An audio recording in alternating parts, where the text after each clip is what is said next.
مرحب مرحب.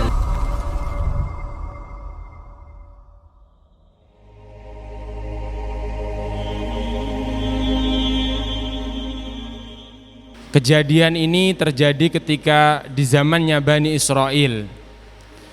Ketika ada beberapa orang yang melakukan perjalanan, kemudian di tengah jalan persis terjadi seperti sekarang sedang hujan deras. Apa yang terjadi? Mereka berkerumun berteduh di dalam sebuah gua. Berteduh di dalam sebuah gua. Kemudian dalam waktu yang tidak lama, tiba-tiba ada suara yang menggelegar. Sebuah batu besar jatuh menutup pintu gua di mana mereka sedang berteduh. Apa yang terjadi? Mereka tidak bisa keluar lagi, kecuali batu ini harus dibuka, harus dicongkel, harus didorong. Namun apa daya, kekuatan mereka bergerombol ini pun tidak mampu bisa menggeser bongkahan batu yang terlalu besar menutupi pintu gua. Akhirnya karena mereka adalah orang-orang soleh, tidak ada traktor, tidak ada alat berat, tidak ada tren dan lain sebagainya, tidak ada. Akhirnya mereka bersepakat, mari kita bertawasul dengan amal soleh kepada Allah Subhanahu wa ta'ala. Di antara 3 tawasul, satu dari tawasul di antara mereka adalah tentang birrul walidain. Hal ini menunjukkan ikhwati thalabah bahwa birrul walidain itu menjadi kunci kesuksesan kita di dunia maupun di akhirat. Yang mau masa depannya lancar, sukses, dapat kemudahan, maka kuncinya ada di birrul walidain. Maka setiap mau imtihan, setiap mau murojaah, setiap mau setoran, ada kesempatan waktu untuk nelpon sama orang tua, minta doa sama orang tua. Abi, umi, bapak, ibu, mama, papa, ayah, tolong doakan saya mau ujian. Tolong doakan saya mau menghafal Quran. Berikan kemudahan biar saya bisa mudah menghafal, mudah mengerjakan. Maka dari kisah tadi ikhwati thalabah, salah satu dari mereka bertawasul kepada Allah menceritakan, ya Allah, saya bertawasul kepada Engkau agar Engkau bukakan batu bongkahan besar ini. Satu bertawasul, buka sedikit. Satu lagi bertawasul, buka sedikit, tapi masih belum muat, belum bisa keluar. Yang terakhir orang yang ketiga bertawasul, ya Allah, dulu saya ketika saya bersama keluarga dan orang tua saya, ketika saya habis bepergian, maka orang yang pertama kali saya temui adalah orang tua saya. Apa yang terjadi?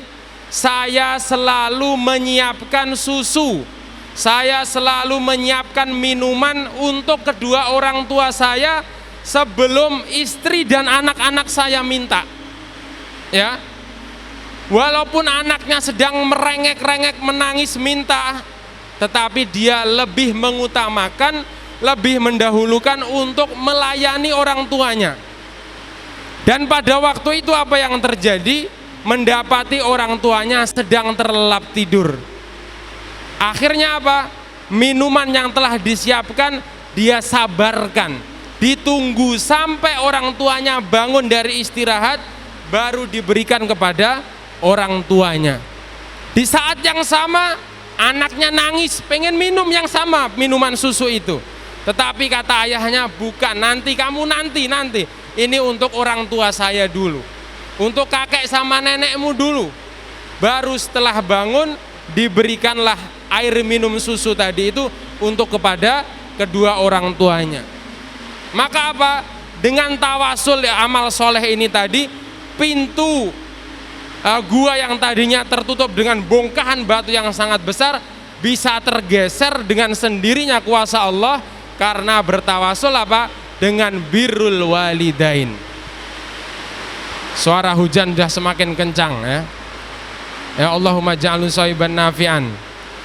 Yang terakhir, ja'a rajulun ila Rasulillah sallallahu alaihi wasallam. Datang seorang laki-laki ke hadrat bainan Nabi sallallahu alaihi wasallam. Dia berkata, "Ya Rasulullah, man ahaqqun nasi bihusni sahabati?" Ya Rasulullah, siapakah orang yang paling layak aku pergauli dengan baik? Kata Rasulullah sallallahu alaihi wasallam, ummuka, ibu kamu. Kemudian dia berkata lagi, thumma man? Qala Rasulullah sallam, thumma ummuka. Yang kedua kalinya ibu kamu. Berkata lagi, dia bertanya, qala thumma man? Siapa lagi ya Rasulullah setelah ibu saya dua kali? Ya, dia katakan thumma ummuka, yang ketiga kalinya. Apa yang katakan Ibnu Hajar Al-Asqalani mengatakan Allah Subhanahu wa taala memberikan 3 fase terberat bagi seorang perempuan, yaitu wanita ketika melahirkan seorang anak. Maka diulangi 3 kali tadi, ummuka, ummuka, ummuka. Fase terberat yang pertama ketika sedang mengandung seorang bayi atau seorang janin. Itu yang pertama. 9 bulan ibu mengandung.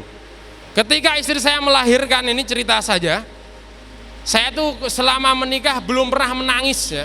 Belum pernah menangis. Ya laki-laki depan perempuan, kalau nangis perempuan, laki-lakinya nangis, perempuan nangis, makin nangis-nangisan gitu kan ya.